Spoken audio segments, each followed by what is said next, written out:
friendly faces across the screen that Amy was familiar with. And so Amy, so tell me a little bit about how you came to the world of behavioral science. Yeah, so it originally was accidental. I had no intention of studying behavior science. I went to Harvard University for undergrad, and at the time that I attended, you were required to declare your major in your first year at the end of your first semester. So I love to read, lifelong reader, and I assumed going into college that I would study English. And my first semester piled on all the English courses. I took Intro to English Literature, and I took a class on D.H. Lawrence, which wasn't a great idea. Over the course of the semester, I realized that making my hobby the center of my work was really taking the joy out of it for me. I wasn't enjoying reading the way that I normally do, and it was no longer an outlet for me. And I just knew that I had to choose something else. And so I had to fill out a form. I literally had this piece of paper in my hand, and it was due in the academic office the next day. And I had no idea what to put for my field of concentration. And one of my roommates said, well, my sister double majors in English and psychology, so maybe psychology will be something you like. And I put it down and declared it without ever taking a class. And then the next semester, I was very fortunate to discover that I did, in fact, like psychology. I had a couple of really interesting classes that first semester that I think piqued my interest enough to keep me going with it. And then the other really lucky thing that happened soon after was I got involved in academic research. I found a mentor in the psych department who was willing to take me in as part of her lab and let me do work as a research assistant. So I got to have some hands-on experience with behavior science very early in my career that really just, got me hooked on the idea that this was something I could make a life around. And it's interesting that you say about you started off thinking that literature would be the subject that would be your thing, because you do say in the book, never stop reading, and you say fiction builds empathy, history teaches lessons. So is that, tell us a little bit about that wide reading that you think is important, Amy. Yeah, so I think the building empathy is a really important thing. As a behavior scientist, it's important to understand people's experiences, their contexts, and what makes them tick. I think that's what's interesting about being a behavior scientist. And to me, reading a book, fiction included, is a way to understand what other experiences might be like. It's a way to broaden my own view of the world without leaving my home. So aside from just enjoying it for the pleasure, I also see it as a way to learn about other people. And then similarly, I interviewed a different expert for each chapter of my book. And I did that because I wanted to incorporate perspectives beyond my own. I didn't want to, I'm not the expert on any of these things. I am an expert, and I really wanted to have some of that diversity of viewpoint and experience. And Sarah Becher, one of the people that I interviewed, made the point about history and pointed out that if you read about suffrage in the United States in the early 1900s, when women were protesting for the right to vote, like many of the dynamics from that time are repeating today in other circumstances. And so to understand history, to read nonfiction often is also to get a lens into the type of work that we're doing when we're thinking about designing systems for access or voting, those sorts of things. And it's a very practical book, isn't it, Amy? We were talking about, as you say, all of the various different specialists, but it is very much how to use behavioral science in design. And go ahead. Yeah, giving examples, isn't it, of how to actually implement it. That was important to you, was it? It was. It's changing a little bit, but when I began my career, I finished school in 2006 and began working in design teams shortly after. And I was often the only behavior scientist on the team, or I worked with other behavior scientists in one of the companies where I spent many years, but they all sat on an outcomes research team. So I was the only behavior scientist situated in product and user experience. And so I kind of learned on the job, first of all, how to be a designer. Those were new skills for me that I was learning from my colleagues. But at the same time, I had to make my behavior science knowledge very practical for them. And so I had a lot of hands-on experience with explaining some of these models and these tools in a way that works with the design process that a lot of companies have in place. So it was important to me. One of the things that I found is I really began to become a behavior change designer, which is part of my job title today. And I think a relatively new field in user experience. I have a lot of people who will reach out to me who are either looking at a career transition or they're new to their careers, recently graduated, and they will be interested in doing something similar to what I do. And they want information, advice. Where do I learn how to do this? And I just found there were not a lot of practical resources that I could point them to. There's a lot of books about behavior science and a lot of books about design, but not a lot that really combine the two. And when we were chatting earlier, I was saying that I felt one of the great joys of this book was that it was so accessible, regardless of your own knowledge, background. It is something that you can pick up and learn very easily from. But talking about some of the more sort of technical approaches and using the behavioral design language, tell us about, you talk about the self-determination theory of motivation, which is key kind of to the book. So tell us a little bit about that, Amy. Yeah, so I actually organized the entire book to follow what self-determination theory talks about. It's about 40 years old. If you've heard of DC and Ryan, which a lot of people who have behavior science experience or even have just taken an intro course have, this grows out of their work, and they're both still very active researchers in the self-determination theory group. So, and they do have kind of a group at University of Rochester in New York. There's two key things that self-determination theory tells us. So one is that with motivation, it's not just how much you have, but it's where it comes from. And there's actually a continuum of motivational quality. In a nutshell, it says that the more personal and internal a source of motivation is, the more powerful it is. The more it's going to prompt long-lasting behavior, the more people will be able to overcome obstacles because they really have a meaningful reason for wanting to do something. So as a designer, part of what we need to do if we're trying to get people to engage in behavior change is we have to understand what matters to them. So that way we can start to design things that support that, and we can talk to them in a way that helps them draw the connections between the behaviors that we're encouraging and what they care about. And then the second piece of self-determination theory, and this is where the organization of the book comes in, is that in order to design experiences that engage people, in order to help them connect with what is meaningful to them, you need to support three basic psychological needs that all people have. And one of the things I love about this theory actually is they've done a lot of work cross-culturally and across domains, and very consistently found that these three things are important to everybody to some degree. So it's autonomy, which is making your own meaningful choices; competence, which is feeling like you're learning and growing. I've been using a metaphor recently that it's like when you throw a stone into a pond and you see the ripples in the water. Whenever we do an action in the world, it's like we're the stone and we want to see ripples in the water. We want to see that the things we do have some effect. And that's what feeds that sense of competence. And then relatedness, which is feeling connected to other people or other things. It's feeling like you're part of something bigger than yourself. So when I'm designing a product or an experience, I'm always looking for opportunities where I can provide people with a sense of those three things, because I know that that's what makes the experience itself more engaging for people. And it's also what helps those people relate what they're doing to what really matters to them. Yeah, so you touched there on choice, Amy, and that's a whole chapter to itself within your book, the difficulty of choice, too much choice, directing people in the right way. So would you elaborate on that a little bit, Amy? Yeah, I love the, I use the phrase a lot, analysis paralysis. Giving people choice is important because of that sense of autonomy, but it's that meaningful word that does a lot of work in the phrase.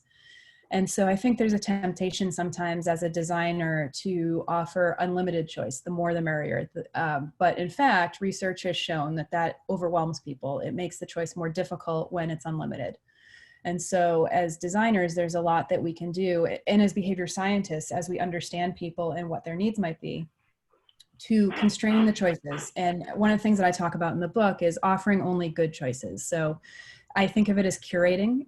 It's not limiting people's choices necessarily. It's not saying, no, you can't do something that's not on this list, but it's saying, based on what I know about you and I know about this context and I know about the goals you're trying to achieve, here are 2 or 3 good options that would be most helpful to you.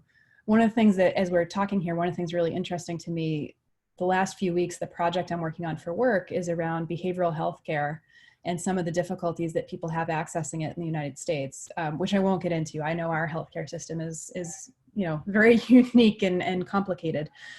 But one of the things that people have said a few times is it's really overwhelming for them when they're trying to find a therapist or a psychiatrist, because they'll go to the website for their health insurance plan and they'll put in, where they live and a few other things, and they get lists of hundreds and hundreds and hundreds of options. And so the effort of weeding through that list, it's an additional burden on top of everything else that's already hard about the experience. So I'm hearing right now in my work that this issue of constraining choice is a really important one. Thanks, Amy. Yeah, one of the examples you give in the book is Netflix, which of course all of us can relate to that just by having too much choice, you can't make a decision.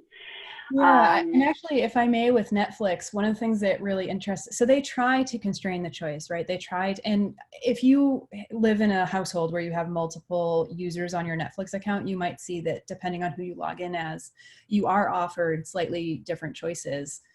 But when you're building algorithms, one of the things that you do to keep them fresh and interesting and learning, like if it's machine learning or even getting into artificial intelligence, is offering some surprises. So if you don't do that, the algorithm will just eventually hone in on the right answer, and it will be a very repetitive experience for people. So most algorithms are built to inject a couple of wildcard items, and then people respond to them, and the algorithm either learns like, yes, this is a new thing we can incorporate, or no, this didn't work.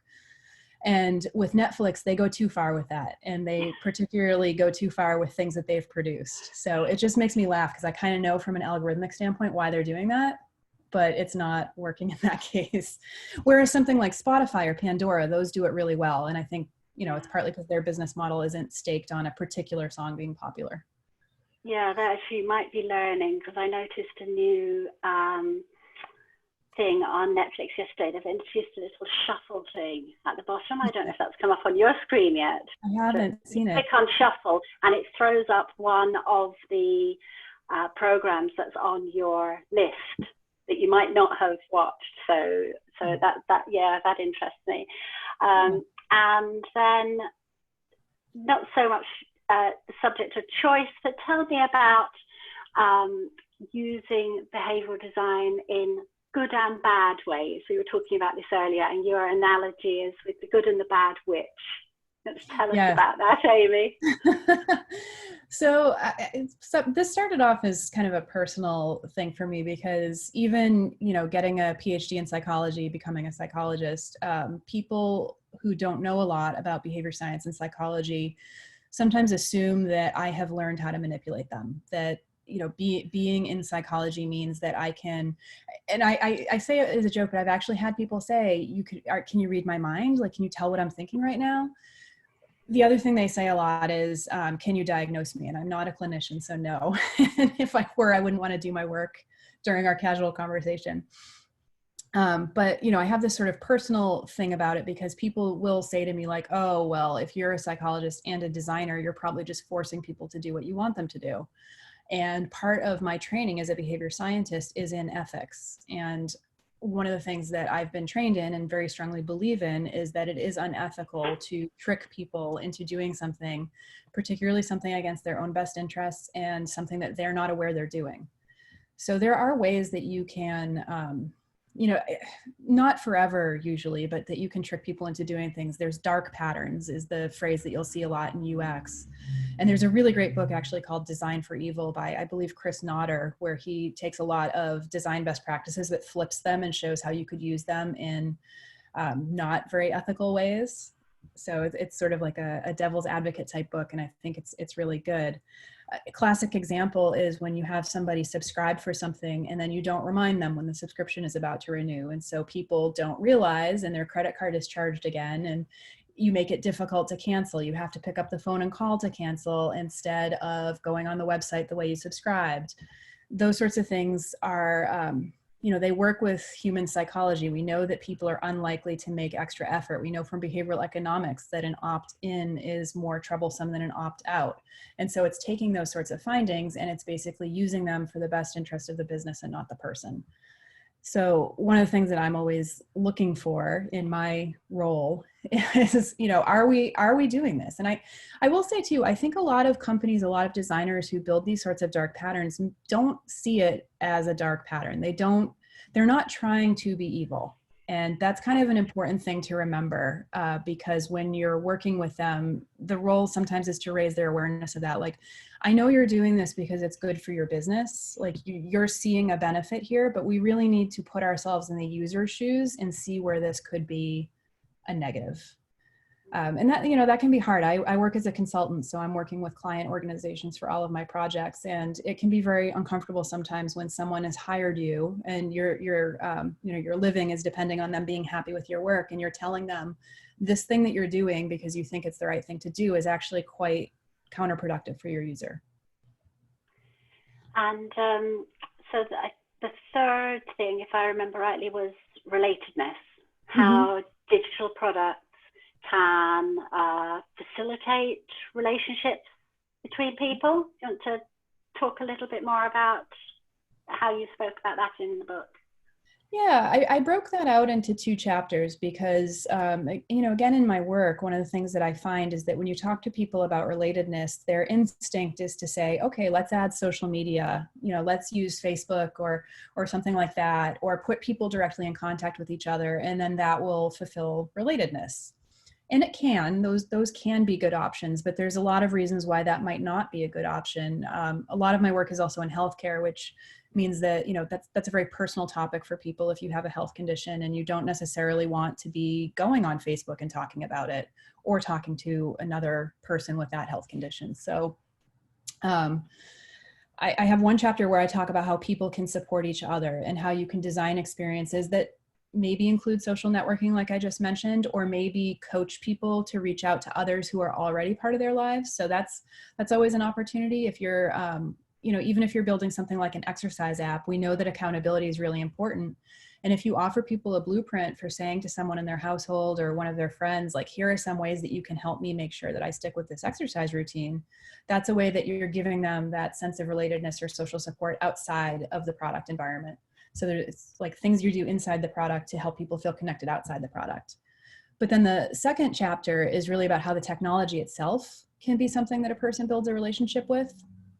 And I find this really interesting. There's a lot of different aspects to it. One of them is the content that you create that is part of your product, writing that in a way where a person can read it and feel cared for. So having that warm tone, that sort of I'm looking out for you aspect to the content, as well as anything that you can do around personalization or making sure that the content is really relevant to the individual. That helps a person feel recognized and seen, and you're not tricking them. They realize there's not a live person on the other end of it, but that feeling of reading something that's just for you can spark that sense of relationship.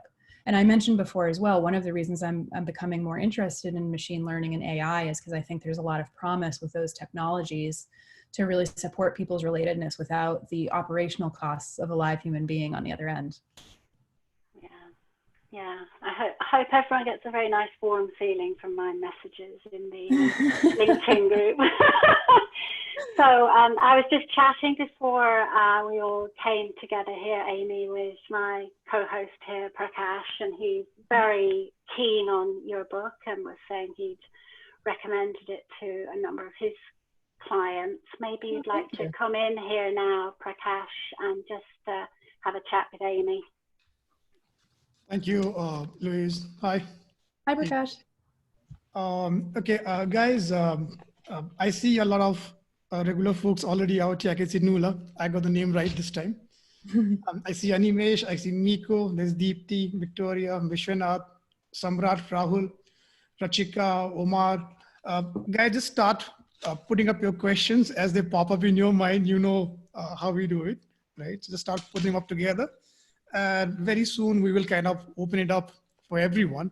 I can also see one special guest out there, very quiet, cozying on a pillow. We will introduce the special guest towards the end as we are done with the session today. And I love the book. I went through it. I was telling Louise, I already recommended it to 2 of my clients who told me, with this book, I think we can fire agency. I said, yes, you can. Provided you have the right mind in the agency to implement suggestion, I don't think you would need to hire someone to help you with the solution, because the book is actually that good. And we will talk about the book about behavioral science in a couple of minutes.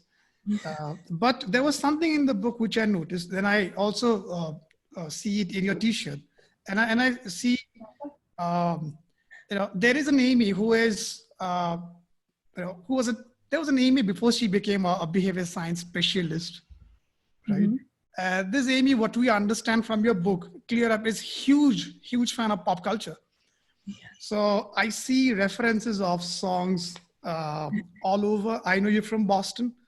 I could spot at least one number from Aerosmith out there. I think it's called Come Together. And then there were, I think, a number from Nirvana, Something in the Way. There's another Floyd number, another Brick in the Wall. As a hip hop band, Truth Hurts, a hip hop song out there. And then I think even in the forward, you have some sort of a Seinfeld reference, which go like, what's the deal with behavioral science? Disciple impression.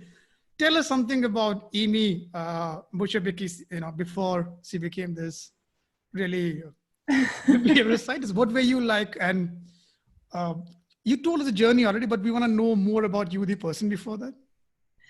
Yeah, I feel like I've been doing this for so long. Like it's really more than half my life at this point. But I was a really quiet kid. I mentioned I love to read. I think that's a huge part of my identity. I learned to read when I was about 4 years old, and once I could read a book on my own, I was always off doing that. I can remember I had a large closet in my room when I was a kid, and I used to go hide in there with a book. I'm the oldest of three, so I had a younger brother and sister. And when I learned to read, my sister was a baby, like crying and, kind of annoying. So the books were a way that I could go and be by myself and escape that. So, and she's great. She grew up to be wonderful, but infants, they're a lot. I do really like pop culture. I like music a lot. I like to run. It's something that I only started to do in the last 12 or 13 years. I didn't grow up athletic at all. I was kind of, pudgy little kid. But as an adult, I got into exercise and now I run. And one of the things I really love about running is I listen to music, and I use Spotify now because I mentioned before, one of the things I like about Spotify is that it will introduce you to new things based on what you already like. And I think it does a really nice job with that. So it's a way that I can kind of stay connected to the musical part of pop culture. So, I was making a note of it when you spoke about the algorithm Netflix uses. Mm-hmm. A lot of us agree with that assessment. In fact, I have been telling it to a couple of my friends, saying what we need is an anti-recommendation engine now. Because the recommendations are too slotted. They slot us in particular groups. And I was telling someone about this app which has come out called the Randonaut. You might... No, I haven't heard of it. Guys, you guys should check it out. I think Tony said yes out there, someone. So Randonaut is one of those products which kind of tries to randomize I think they give you random coordinates. Sparky is nodding out there. I think he knows about the app, I hope. So just check it out. It's quite fun. It just seemed like a very interesting idea in a world where everything becomes algorithm driven, right from what you eat to whom you date. Randonaut was a fresh, fresh product. And a lot of our members in our club, they aren't really involved in depth when it comes to behavioral science or design. So would you help them understand what you mean when you say design? What exactly is design? I am not sure I'm going to have a good answer to this. So because I became a designer, I still don't feel totally comfortable claiming the word. It's something that became part of what I do on the job. So, I have this academic background. I went and got the PhD in psychology. So a lot of formal behavioral science training. And then I actually got a job as a content developer working on a product team. And I guess when I say design today, what I really mean is anybody who is making decisions about the content of a product or an experience. And I do say experience because, one of the things that we need to consider, even if you're building an app, you need to have some sort of understanding of the context in which that app is used in order to build what's on the screen to be most effective. And so I do like to think of it as a broader experience. And of course, there are some designers who truly are designing experiences. There are people who make decisions about how a museum is laid out, for example, so that when a visitor comes, you know, what order do they see the exhibits in? What story does the physical space tell? That's very much an experience. So yeah, I use kind of a broad umbrella for who I would consider a designer, really anybody who's touching what goes inside that product or experience. I used to really think that it meant the visual designers, the people who are creating the, you know, the beautiful, the interactions and the visuals and the images. But, you know, over the course of my career, I now consider it to include researchers, product managers, content developers for certain, and, you know, folks like myself who I guess I'm sort of like a strategist researcher person if you had to slot me into existing or older roles, but I consider myself a designer because of what I'm contributing to the product. Well, thank you. The way my designer explained me when I asked him the same question, and I will have no clue, help me out. He said, he looked at me, he judged me obviously, and he said, design is communication. You know, she said, like, okay, fine, I'll remember that. Design is communication. And so I kind of use that. Thank you. That was a very detailed answer you gave. And you have your book opening up with certain FAQs, you know. Mm-hmm. And the first FAQ itself was, I've got a background in behavioral science, but no talent in visual design. Can I do behavioral design, right? That was the FAQ. Yeah. Then I also realized that a lot of the product managers, typically whom the book would help a lot, they actually have no background in behavioral science either. And they are the people who have to kind of, they're the stakeholders in deciding that maybe you need to engage or listen to a behavioral science expert for this, right? So how do you explain to someone like that who might be here saying, why do you need behavioral design? Why do we need it? Yeah. Well, and I will maybe surprise you by saying you don't always need behavioral design. So when I talk to people about how do you become a behavioral designer, I have a slide that I use that takes behaviors and sort of arranges them from very simple behaviors to very complex behaviors. And if you are trying to have your users do the more simple behaviors, which could just be something like using this app or doing a retail transaction, that's something where you probably don't need a behavior designer because the behavior pattern that you're looking for is pretty straightforward and easy to understand without necessarily bringing in like a theory of motivation.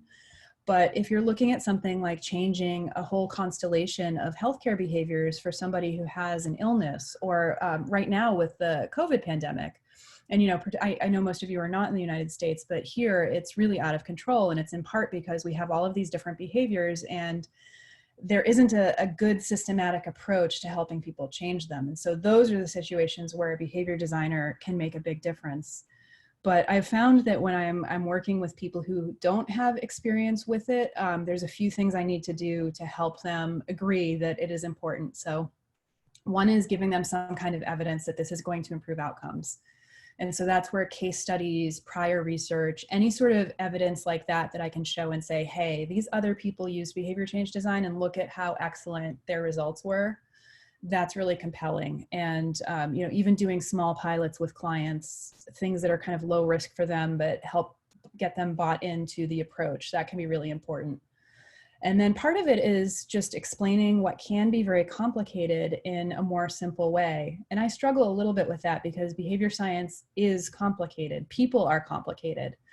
And I sometimes cringe when I see some behavior models that try to make things extremely simple all the time, because I think even just as human beings who have lived experience, we know that, you know, from day to day and context to context, we might not respond the same way to something. So I have to walk this line between making things simple enough to understand, making them feel achievable and feasible, but not oversimplifying to the point where it's no longer a useful approach.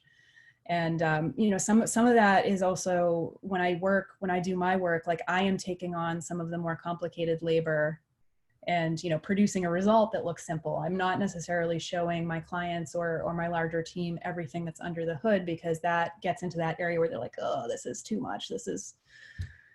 So yeah, it's something I spend a lot of time on actually, is trying to figure out what is that right level of communication to, emphasize that it is complicated, but it is achievable as well.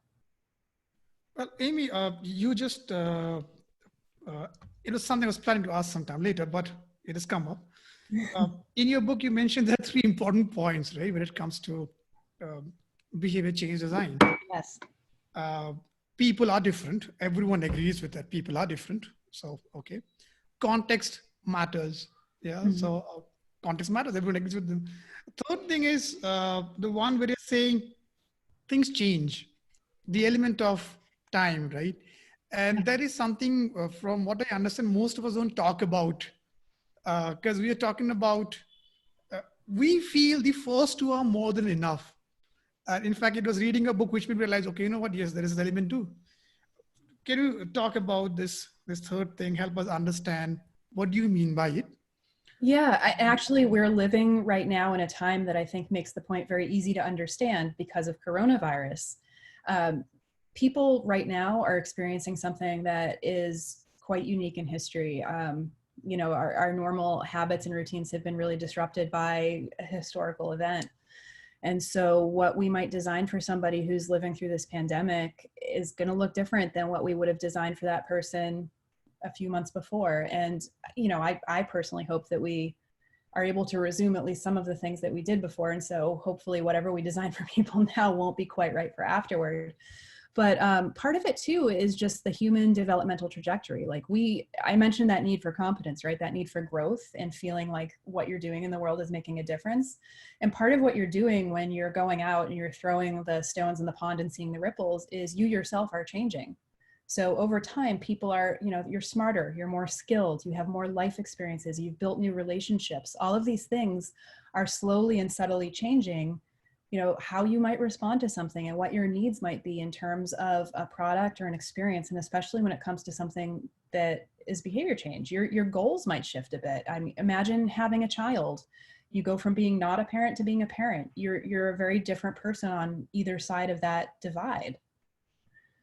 So how do we incorporate this in our product design? One reality that we have, whether on the consultant or agent side or on the client side as a product manager, is there's always time element. And especially in today's world, particularly if we talk about digital product apps and all, these are all agile process driven and they have a 2 to 4 week shipping process, right?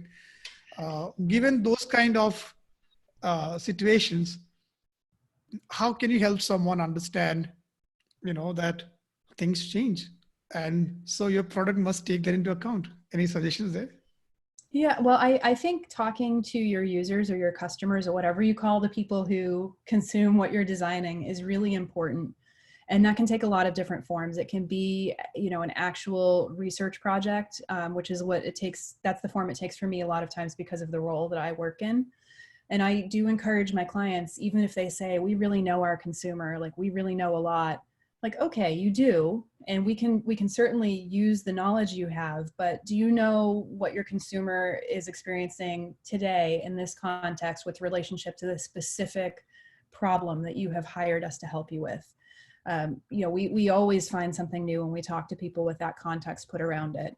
But then also the ongoing conversation with users. I worked for CVS Health a few years ago in their specialty pharmacy digital area. And one of the things that they do that's really helpful is they have built into their website the Opinion Lab plugin. So if people have feedback on the website, they can just type it in the box and submit it. And they actually send an Excel file every single morning to all the people on the product team with that feedback. And so every single day I was reading the feedback that the users had submitted yesterday from the website. And that was kind of a leading indicator of some of the things that weren't working for people. Didn't necessarily mean that they got fixed promptly. I think there's another piece of the process where if you're talking to users, you also have to be prepared to respond. But having that almost real-time insight into what people were thinking was incredibly useful for seeing where something might evolve. And a lot of it was evolving, like something that's new news today, like 3 weeks from now, people are like, why are you still telling me this? Well, thank you with that. Guys, we're going to be opening up the forum really soon for Q&As. keep those questions coming. I saw 1, 2 questions privately DM to me. Feel free to put them in the group. Louise or I will pick them up, or I think Amy herself is going to like say, I want to answer this particular question. 2, 3 last questions, Amy. One is around research, and it was funny and troubling both when you talked about these apps, and you say you work a lot in fintech and in health tech. Yeah. And you have these apps which are saying congratulations every time they record a weight loss, right? And they're not sure whether it was intentional or not. And then the other side is this assumption that your sexual partner is always someone from the opposite sex. And in today's day and world where, someone is making this kind of assumption as they code their app, it points to a certain lack of empathy and research both, right? What would your suggestion be? How do you help teams, deal with this, regardless of whether they've taken you on board or not? Because it's not everyone who goes out to see a behavioral designer and say, help me out, guys. What would your suggestion be here? Yeah, well, it's hard for me to help people if they're not seeking me out. But, I found, so I worked for many years in a product organization where we had to learn not to build those biases into our product. Like we had to learn kind of the hard way by doing it wrong and getting feedback from people that you can't make assumptions about somebody's sexual partner, or that, losing weight is the right thing to do. I was frankly a little bit shocked when I started to write the book. I knew I wanted to use a lot of examples, and I specifically wanted to use a lot of examples that I personally have not worked on, because I did not want to create like a marketing book for my own career. I wanted it to be relatable to more people, as many people as possible. And so I went on Twitter and LinkedIn, and I asked people to suggest behavior change apps. And I was really surprised, first of all, how many of them were not behavior change apps. So they, might have some kind of relationship to behavior change, but they were not actually seeking to help a person change a behavior. So one example that came up a lot is period trackers. In and of themselves, those are not really behavior change unless they have a goal like conceiving.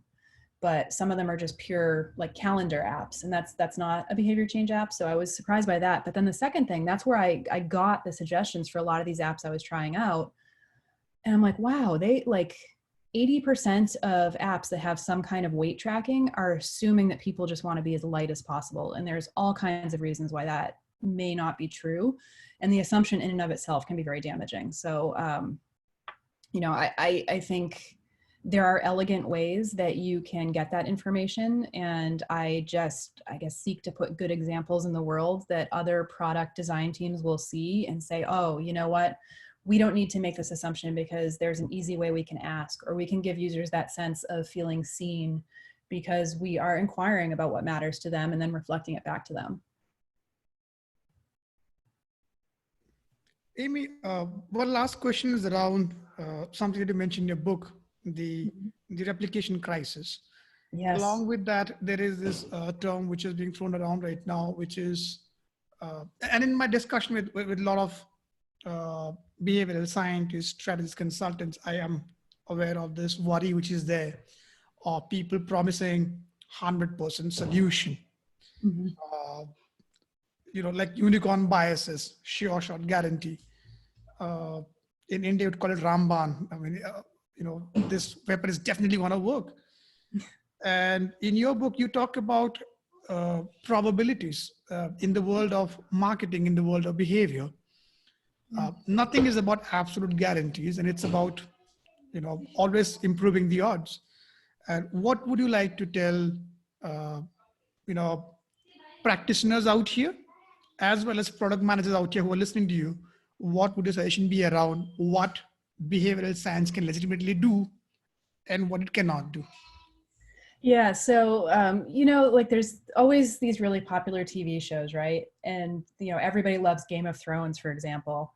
And then there's the one person who doesn't. It's similar with behavior change. You can build something that works for a lot of people, but chances are it's never going to work for everybody because people are different. And they are in different contexts, and they may be at different places in their life where they are more or less interested in whatever it is that you've designed.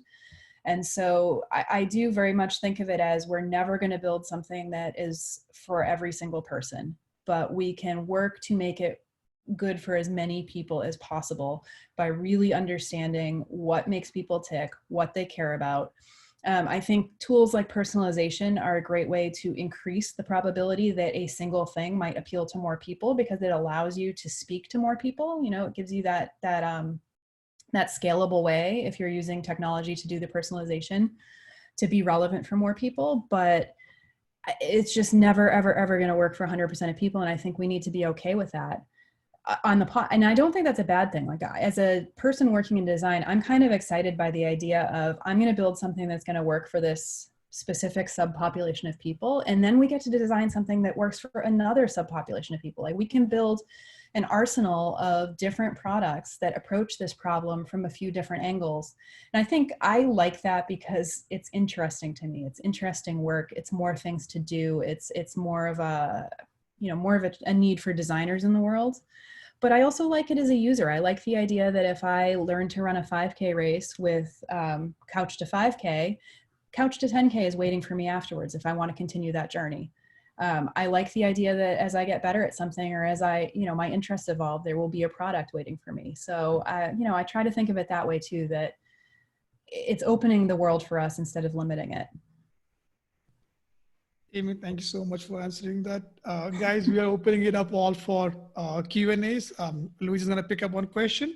And while Louise does that, one last question. Is there a particular app which is your favorite, or a particular bias, or a particular thing from all your experience that you love a lot, which you keep on using, and you're always like, still works, man? Yeah, so Shapa, I actually have a call out in there. That's Dan Ariely is one of the advisors on that, but it's a scale that does not tell you your weight. It just it does a Z-score. So if you know stats, like, you baseline it for 10 days, and then every day it gives you feedback as to whether your daily weigh varies significantly from your baseline. And I have like an 850-day streak on it, something like that. So, and the whole thing about it is weighing yourself daily. Research shows that it's one of the key behaviors that relates to weight loss and weight maintenance, but most people don't like to do it because our weights vary naturally day to day. Like, there's all kinds of reasons why. And so people get really frustrated by those fluctuations and they quit weighing themselves. And so this removes that fluctuation. You don't see it. And it's really worked for me. And then the other, I don't know if you can all see, I just got a Peloton yesterday, so I'm very excited about that. Fantastic. Amy, Louise, I think it's time we open it up for a Q&A for everyone. Guys, please feel free to start putting up your questions. Thanks very much, Prakash, and thank you, Amy. And yeah, I did notice the bike in the background. They're like gold dust at the moment, so I don't know how long you had to wait for that to actually be delivered. But they're like they're the modern, they're this month's toilet paper, in that it's unavailable. So yeah, as Prakash said, I've seen a few questions coming in there, and you let me know if you want to ask the questions or not. So I know that Lee Crimble is here, and I don't think she's on camera. So would you like me to ask your question, Lee, or would you like to go ahead and ask it? She is still here, but I'll read the question, which Lee's here from South Africa. She said her internet isn't great today, so I apologize for the lack of the video. Lee is a behavioral linguist and is interested in your view, Amy, on how language plays a role in changing behavior or nudging it. So both actual words and visual language.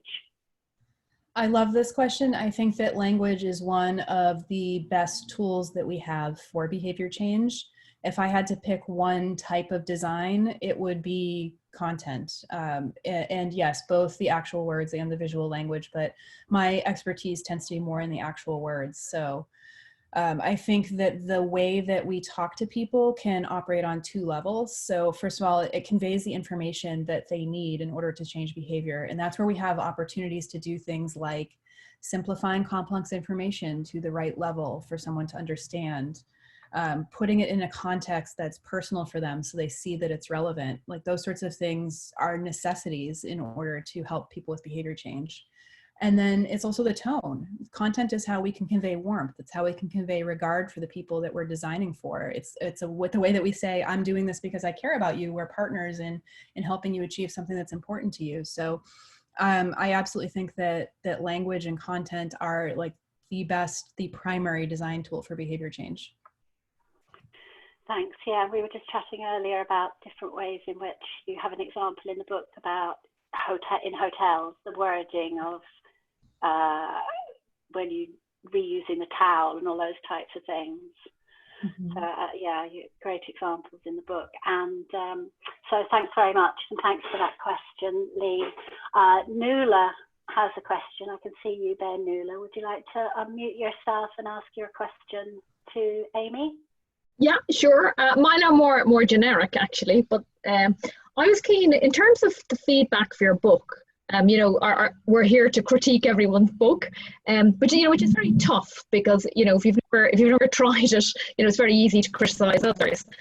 So in terms of your book and all the effort that went into it, I was interested to know, I guess, two things. In terms of the feedback, what were you most pleased with? Because obviously you probably got some surprises in terms of who gave it. Might be who gave it to you, might be the messenger effect, or what it was. And then what were you, in terms of criticism, because every book will get criticized, what were you most disappointed with? And then I guess maybe the third piece from that was, if you were to write another, based on all the feedback and based on whatever you've learned, you know, from doing it and since, if you were to focus on another book, what area would you be interested in? Yeah, those are great questions. So what I was most pleased with, this is a pretty easy one. I've gotten feedback, including here today, that the book is practical and useful to people, and that was really important to me writing it. So when I hear that, it confirms a goal that I had, that I still have, and you know, it's like my favorite thing to hear about the book. So that one's easy. In terms of disappointed, I won't go into too much detail here, but I did have somebody say to me that they thought it was extremely derivative of another book, which I did read, but I was actually mostly done with writing by the time I read this other book, and I disagree that they have very many similarities. No one else has brought this up to me, so that makes me feel good, but it really kind of like hit me. I didn't like the idea that I might just be copying someone else or putting something out in the world that didn't have its own utility. So even though that only came from one person, it really, like, I found it hurtful. And it's one of those things that when I'm in a low moment, I go back to, and I'm like, oh no, what if other people think this too, and they're just not telling me? And then if I were to write another, I've thought about this. I actually really liked the process of writing a book, and I think I would like to write another one day, but I don't have like the burning idea quite yet. As I mentioned, I am really interested in machine learning and artificial intelligence and how we can build those things so that they accomplish some of these goals of behavior change. But I also feel like right now, I don't really have a unique viewpoint on that where it like has to be me writing the book.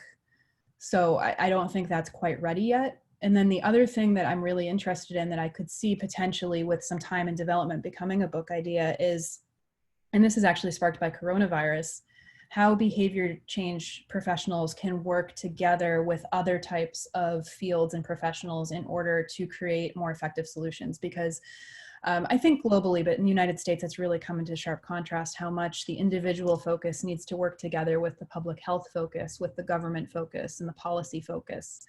And there is a role for collaborating across those different specialties that I don't think gets a lot of attention.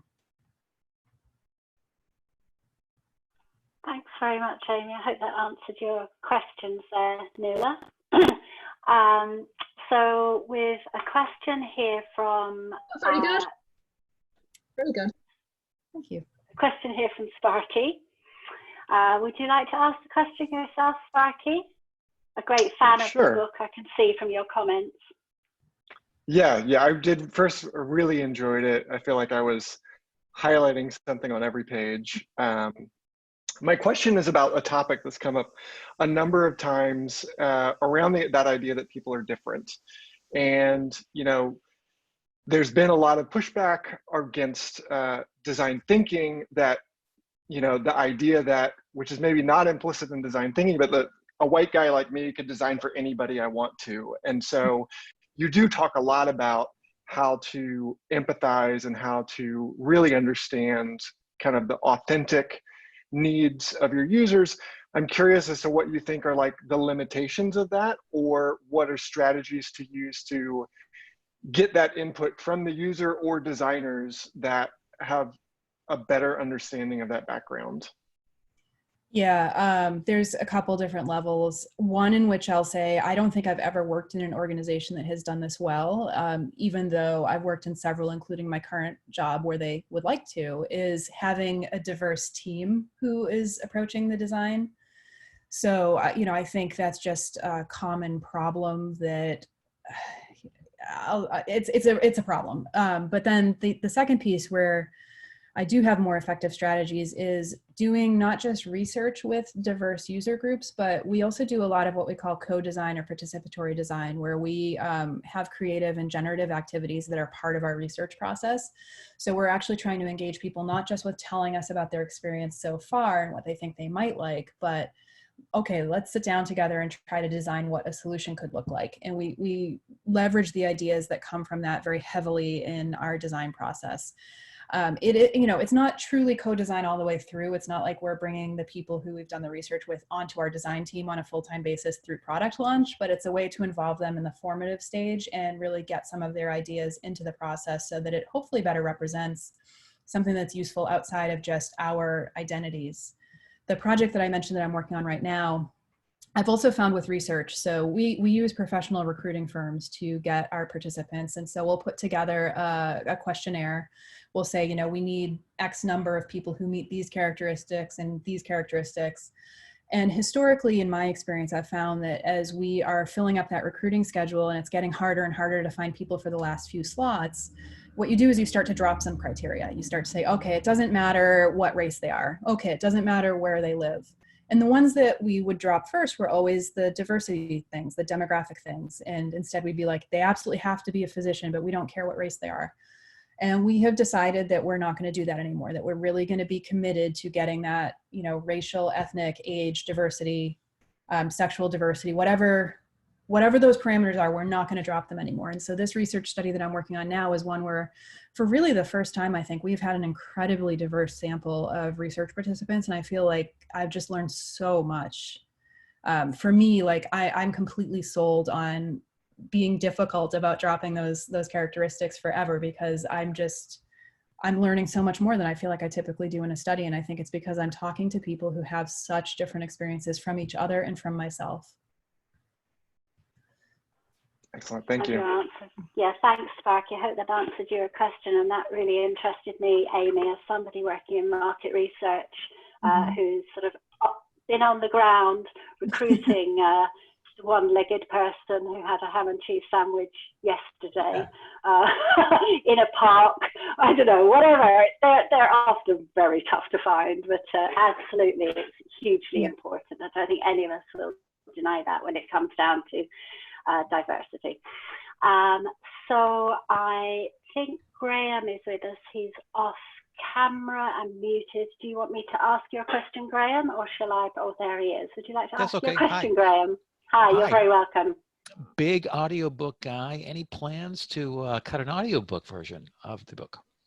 No, but I would be interested in that. I actually used to have a volunteer role for an organization called Learning Ally that creates audio textbooks for visually impaired learners. So the volunteer role was you would show up and they would assign you a textbook that was related to your own background. So I got to read a lot of psychology textbooks, and you go in a recording booth and for 2 hours you record part of the textbook. And then, you know, these learners who aren't able to physically read a book get the audio to follow along with. So I have some experience with recording and I really enjoyed it. I found it very soothing. I don't think Rosenfeld Media does audiobooks. They're a small publisher, and so I'm not sure that I know of any audiobooks they've done. They would probably be open to it if there were a way that, you know, someone they could collaborate with to make it work. I can definitely bring it up to them. I did. I've written a couple books and I did my own, and they weren't hard. So I hope you could do it. I'd love to get one. Cool. Yeah. If I do, I'll let you know. Thanks, Graham, and you're very welcome. So now the next question is coming in from Cheyenne. Cheyenne, would you like to ask the question yourself? Sure. Thank you so much. I'd just like to start by saying it's my first club meeting and I'm loving it so far. Thank you so much. for doing this for us. Amy, I come from an HR perspective, and I was interested when I opened the book. The first thing you say it's for people who design digital products. And I come from an employee experience and HR perspective, looking at it saying, I'm not really a digital product designer, but I do need to do it because a lot of the experience of an employee in organization is becoming more and more digital. But the challenges I have faced and I've seen many other people face is these digital products are nowhere near as good as consumer grade. And there are too many of them. And it's almost like people are stuck in this kind of space where their entire experience is designed by somebody else for them. And they don't have choice about, they can't swap a payroll app for something else or, use something else. So there's one aspect of them not being as good as consumer grade. And the other is, a lot of organizations are almost in this perpetual cycle of digital transformation. So everything is changing all the time. So I was wondering if you had any thoughts on this kind of constant change of digital experience, whether it changes anything in what you have to say. Yeah, so I worked for Johnson & Johnson for a number of years, and I one time was stuck at the airport. There was a snowstorm and our flight was delayed, and I ended up sharing a table with a woman who worked for, I don't know what company she worked for, but she was in charge of the SAP integrations for Johnson & Johnson. And she was telling me that there were something like 200 different SAP platforms that just Johnson & Johnson was using. So as you're saying that, I'm like, oh, yeah, I know this. And I actually, one of the people I interviewed in my book, Diana Diebel, the reason I wanted to include her, aside from the fact that she's awesome, she's actually writing a book right now for Rosenfeld about voice design. So if that interests you, be on the lookout. But she had a story and some experience with doing a performance management system. And as you know, these platforms are not easy to evaluate as an outsider. Like I can't just go look at what your performance management platform looks like. And I really wanted to include an example like that because they very much are behavior change products. I think it's very difficult to influence what you're talking about. Like, again, just from my experience with J&J and a large organization like that and the types of oversight that they have on those products, I've found it very difficult to influence the product itself. And so I've found that my focus when I've encountered those things has more been around, like, what are we doing outside of the product? How can we maybe change our work process to better accommodate that? Are there workarounds? That is not a good answer to your question because it's basically saying that you're in a hopeless space, and I'm sorry for that. But yeah, I have found that really, really difficult, and so I've tended to focus on the behaviors that go around the product instead of the product itself. Thank you so much. Thanks, Shyam, and glad to hear it's your first time. Well, not glad to hear it, I mean that you're here present with us and you put a question forward. Thank you so much. Now, the next question has come in from Brendan. I think Brendan's still with us. He's off camera at the moment. Would you like me to ask your question, Brendan? I'll proceed unless he suddenly pops up. So Brendan is explaining that his job is to find the levers we can pull within the ecosystems that his clients use to draw prospects into through the journey, thinking about design in almost the opposite way, where you're designing a journey or interactions within fixed parameters. What would be the key areas do you think you'd look at to understand the key elements, Amy? I don't know if you can see the question there. It's quite long and involved. Yeah. I think you get the gist of it. Yeah, and Brendan, at some point I'd love to hear more about the specifics if you could share them, but I feel like this is actually a really common design challenge. And again, you know, where I work in a consulting space, oftentimes I am working with clients who say, all right, and I can give an example. I did a project a few years ago for an organization called IRMI, IRMI. They do training and insurance for construction companies. And they wanted us to help them understand why so many construction workers still take risks on the job. There's a statistic called serious injuries and fatalities, SIFs, and it's remained constant over the last 20 or 30 years in the US, despite improvements in training and other safety, you know, safety equipment, things like that. The thing with IRMI is they only produce training. So like we uncovered all kinds of things in our research that could be fixed with site redesigns or, you know, equipment changes, those kinds of things.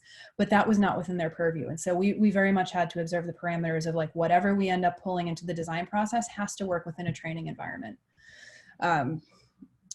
So I think, I guess to try to answer your question here is we do try to understand the full landscape of it.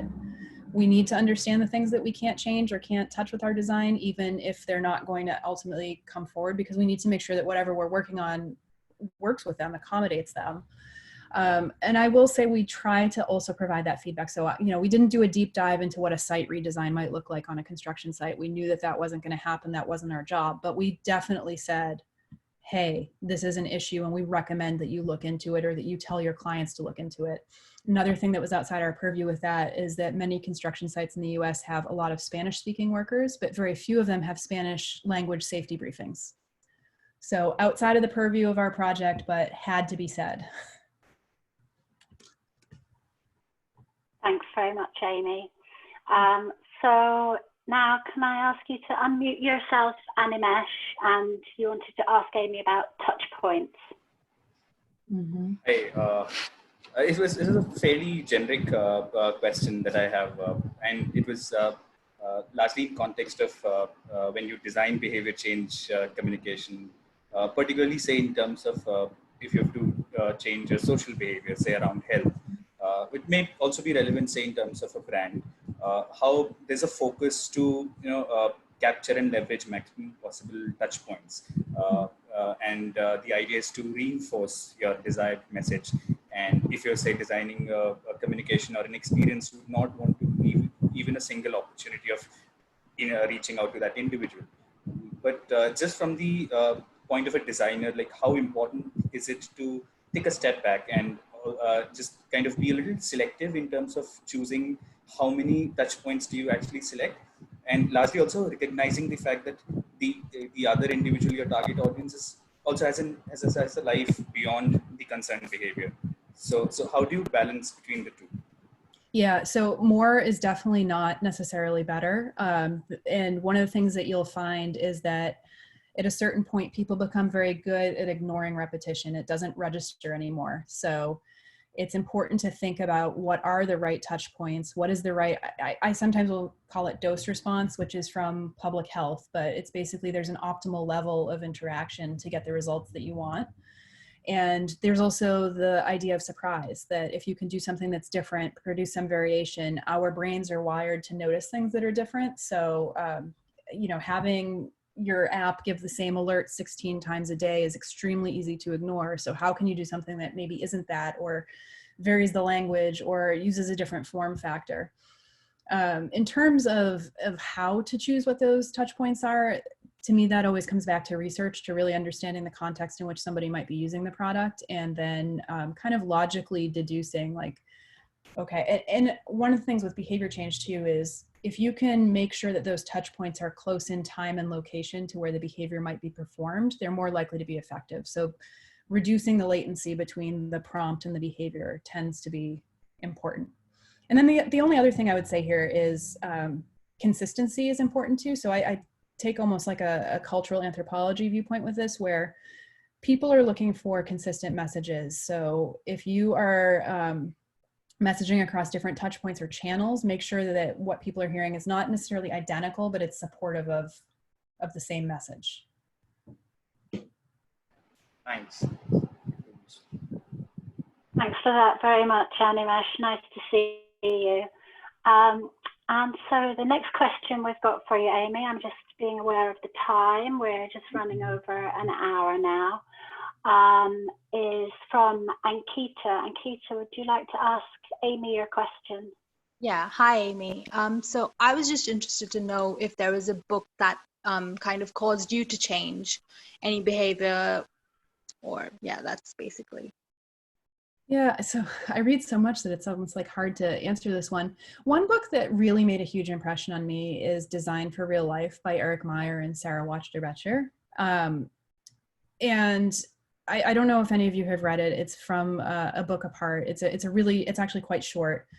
But Eric Meyer, one of the authors, lost his daughter, his young daughter, to a brain tumor. And so when he was going through the experience of her healthcare, as a professional designer, he was sort of noticing these design choices that not only didn't make sense for somebody going through such a tragic experience, but were like making it worse.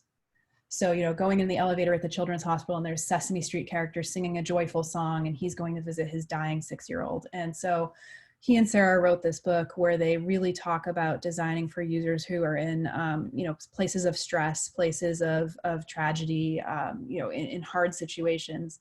And it made a huge impression on the way that I approach design. We used to, the product team that I was working on at the time that I read the book, when we were creating a new product, we would actually start with what we called a neutral use case. Like if we know nothing about a person, what is their experience going to be like? And as a result of reading that book, I now very early in the process make an effort to think about like, okay, what are the edge cases? What are the people who might, you know, really, really need this, but not be in a position to experience it in the optimal way, you know, or they are going through that sort of hardship. So design for real life, I think, was one that made a huge impact on my professional behaviors. Thanks for that. Yeah. Thanks. Yeah, thanks very much, Amy.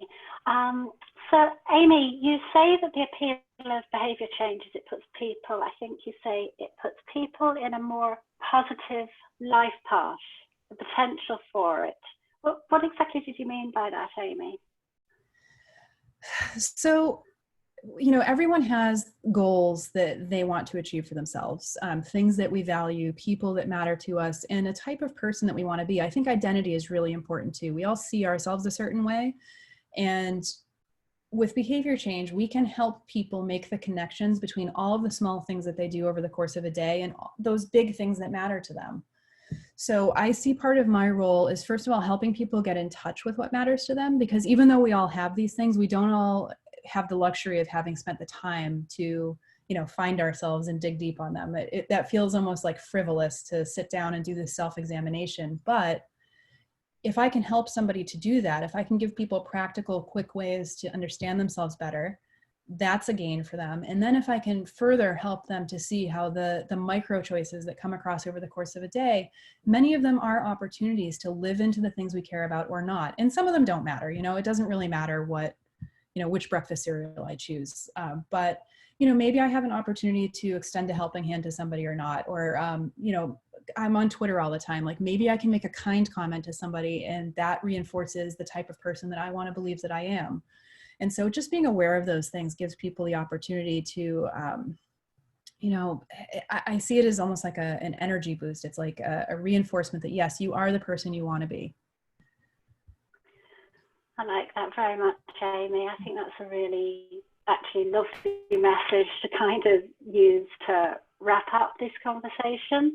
Thank you so much, everybody, for your really interesting questions. And thank you, everybody, for turning up on what is your Saturday as well. Thank you, Amy, very much for turning up for all of the people who are obviously very interested in your book. And I suppose just to say to everybody here that we would like to welcome as well Jez, who's here, who's listened in today, and whose book we're going to be talking about next week, Ripple. So we're in the presence of two authors today. So I think I'm going to wrap it up there. I'm going to say thank you very much, Amy. It's been a pleasure and a joy to chat with you. I think we'll all agree it's been a lovely experience. Felt very casual between us. And yeah, is there anything else you'd like to say, Amy? Just this was really fun. I didn't know what to expect and I've really enjoyed it. You know, I can see that I have some LinkedIn requests coming in and I'll accept those and hopefully we can continue the conversation. And thank you all for great questions. Thank you so much. I'll just hand back to Prakash. Thank you, Louise. Amy, thank you so much for all the time. Guys who stayed back, thank you all. Before we all go, a quick introduction to Jez. He's actually here and we all will be speaking with him next week. His book Ripple, and Amy actually said ripple 2-3 times, talking about stones falling down in water and ripples going on. I'm like, yes, we have that coming up next. Engaged is available on Amazon, guys. Please get your copy. It's a lovely book. Like I told you, I recommend it to 2 of my clients. They're in the process of firing me now, but they love the book. Yeah. Thank you all and stay safe. Stay safe. Thank you. Cheers, guys. Thank you. Cheers, Amy. Thank you. That was great. Bye now. Great to see you all.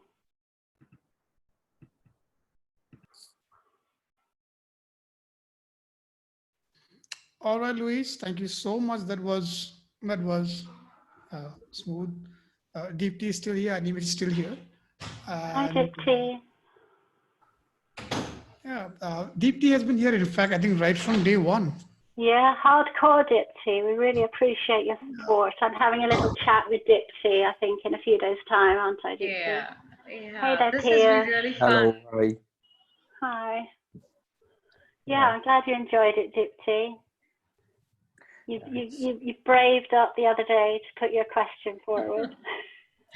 It's so much fun to keep listening that I completely lose track of time, and then I remember I haven't asked yet, and then it's over. All right. Well. This is good. Next, we'll meet, I think, on Sunday with Jess.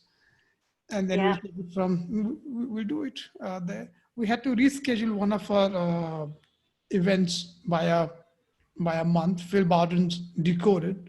Oh yeah. I was. I wonder why that is. I wonder why that is. Why is that, Prakash? I can't imagine. Can't imagine what's so important that we had to move one of our authors. Me too. I've been curious about this. So something has been happening. People have been talking about this fest. I don't know. I know. It is something with some sort of time. Is it tomorrow? Tomorrow, yeah. Way before. Yesterday, I don't know. Yeah. It talks about a small amount of time.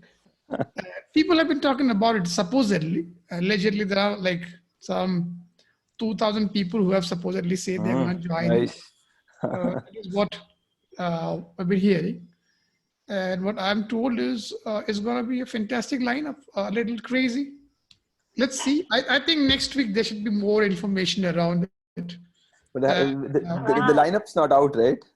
Lineup is or you have a secret lineup that I can know. It's done. But I think it's you, Pierce. Did you not know it's you? Oh no! You didn't prepare. It's the Pierce and Prakash show. It is all done. It's all sorted. We're putting up the website. So the website is an important part of the event. Right now, we've got something active on LinkedIn, and then we've got people sign up through emailers, which is how I know it's around 2,000 folks already. And this is the third version of the site, which I have asked them to redo. I think I'm being a jerk to them. I'm being like Steve Jobs, like, no. But Steve Jobs was way better than me because he knew how to communicate what he wanted. And I'm like, you guys staying up whole night, give me this in the morning. So I'm they're on the third iteration right now. The cat, okay. They're on the third iteration. And I think give me a few days, the site will be ready. And with it, all the information will start coming in, trickling in slowly. And then we'll make it on big buzz. And then obviously everybody will chip in. All of us will work together because there's no doing a big thing without friends being involved. It's not going to happen. So we'll have to all get involved. And I think the team will reach out saying, you help me with this, help you with that. And we'll do it together from different corners of the world. We'll make it one big global fest. And we're not to encourage the fake news that the Indian finance minister is going to be a guest. Who is? I think that was. Did you see the chat thread? Right, well, who would be the guest? It was like somebody was suggesting you might even have the Indian finance minister. Oh boy, that'd be crazy.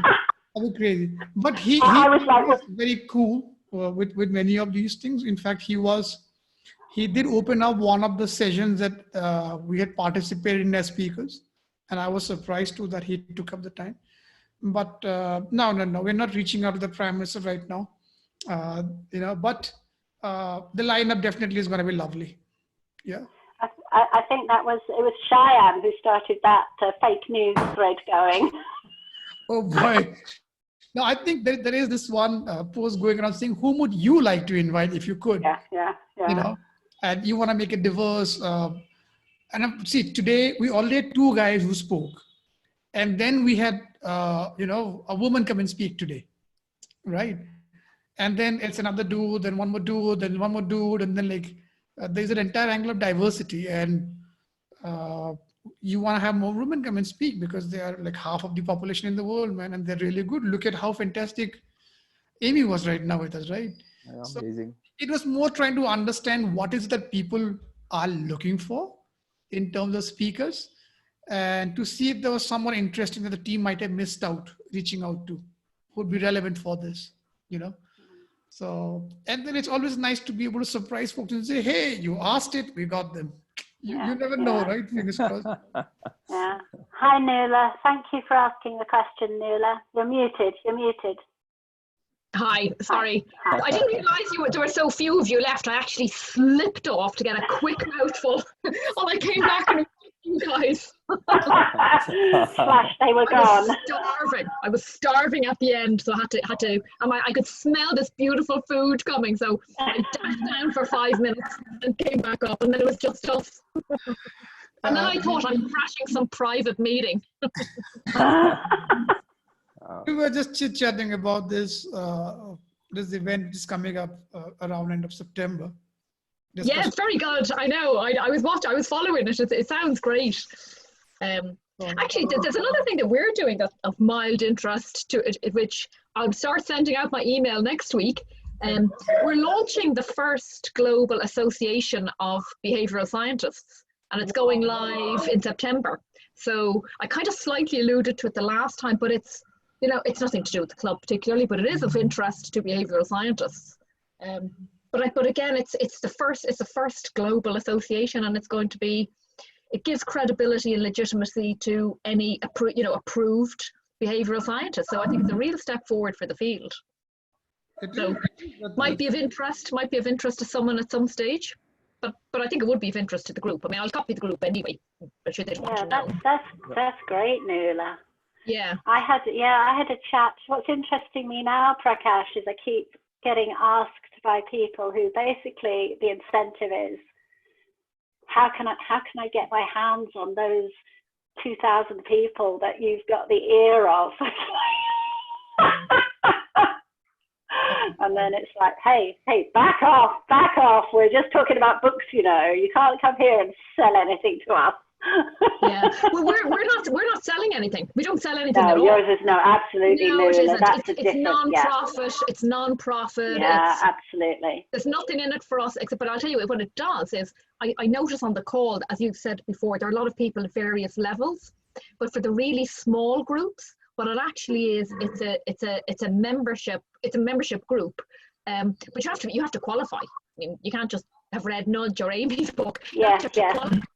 The small groups competing with the big Ogilvies or Ideas 42 or the huge groups, it's going to give them a stamp of legitimacy, and then it's going to protect clients, people in the marketplace, from people just randomly, arguably, possibly joining this club, going, hey, I know I'm a behavioral scientist. So it's something quite additive for the field. But I'll make sure I copy you both in anyway, when the time comes. All right. Thank you so much, Nuala. I'm glad I got your name right, because I remember on day one I was going all, she must be like probably from Spain or Italy, so it's Nuala. I'm like, Nuala, no, it's Nuala. Nuala. Yeah, I'm very happy with that. Yeah. And after I got her name right, I'm like dropping up messages saying, I'm so sorry I butchered your name, please forgive me. And she was very sweet, like, why are you even about this? This is not an issue. So that was really good. It's almost close to 10 here in the night. We will so all sign off now. Looking forward to Ripple, JS Groom. Yeah. And then we have things happening in September, and then there's an Outfest. So that's going to be fun. Let's see who are the people who turn up over there. No? Yeah. All right, guys. Yeah. All right, guys. See you. All right. Thanks so much for turning up, everyone. You're really great. See you soon. Bye. Bye now. Have a good day. Bye. Bye now.